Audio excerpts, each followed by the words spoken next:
Hello viewers, welcome to my kitchen.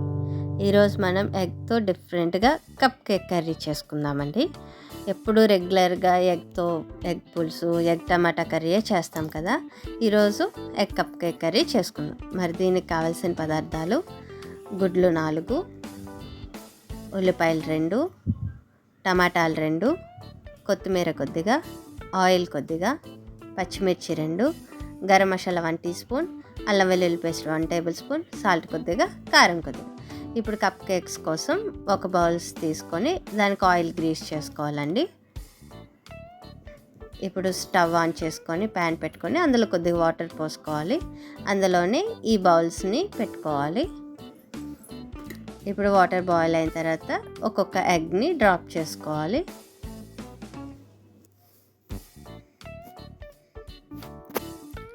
ఇప్పుడు ఇవే కప్పులో కొద్దిగా పసుపు,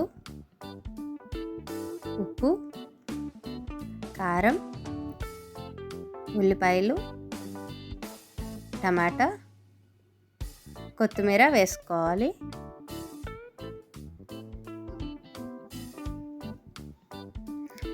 ఇప్పుడు మూత పెట్టుకొని మీడియం ఫ్లేమ్లో 5 నిమిషాల పాటు కుక్ చేసుకోవాలి. 5 నిమిషాల తర్వాత స్టవ్ ఆఫ్ చేసుకొని మూత తీసుకొని ఒక్కొక్క బౌల్ తీసి చల్లారి పెట్టుకోవాలి.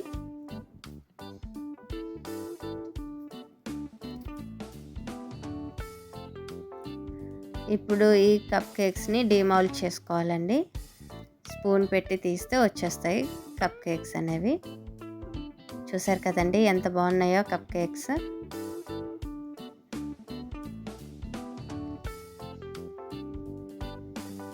ఇప్పుడు కర్రీ కోసం స్టవ్ ఆన్ చేసుకొని ప్యాన్ పెట్టుకోవాలి. ప్యాన్ హీట్ అయిన తర్వాత కొద్దిగా ఆయిల్ వేసుకోవాలి. ఆయిల్ హీట్ అయిన తర్వాత పచ్చిమిర్చి వేసుకోవాలి. ఇప్పుడు ముందుగా తరిగి పెట్టుకున్న ఉల్లిపాయలు వేసుకొని ఒకసారి బాగా ఫ్రై చేసుకోవాలి. ఇందులోనే కొద్దిగా సాల్ట్ యాడ్ చేసుకోవాలి. ఆనియన్స్ ఫ్రై చేసినప్పుడు సాల్ట్ యాడ్ చేస్తే చాలా త్వరగా కుక్ అయిపోతాయండి. ఇందులోనే 1 టేబుల్ స్పూన్ అల్లం వెల్లుల్లి పేస్ట్ వేసుకొని బాగా ఫ్రై చేసుకోవాలి.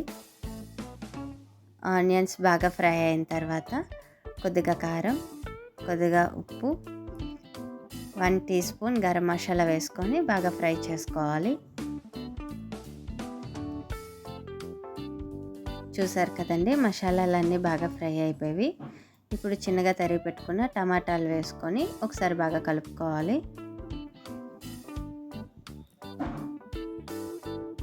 ఈ టమాటా కూడా బాగా ఫ్రై అయిపోయాయి కదండి. ఇప్పుడు ఇందులోనే కొద్దిగా వాటర్ యాడ్ చేసుకోవాలి. ఈ వాటర్ అనేది బాయిల్ అయినప్పుడు ఎగ్ కప్ కేక్స్ని వేసుకోవాలి.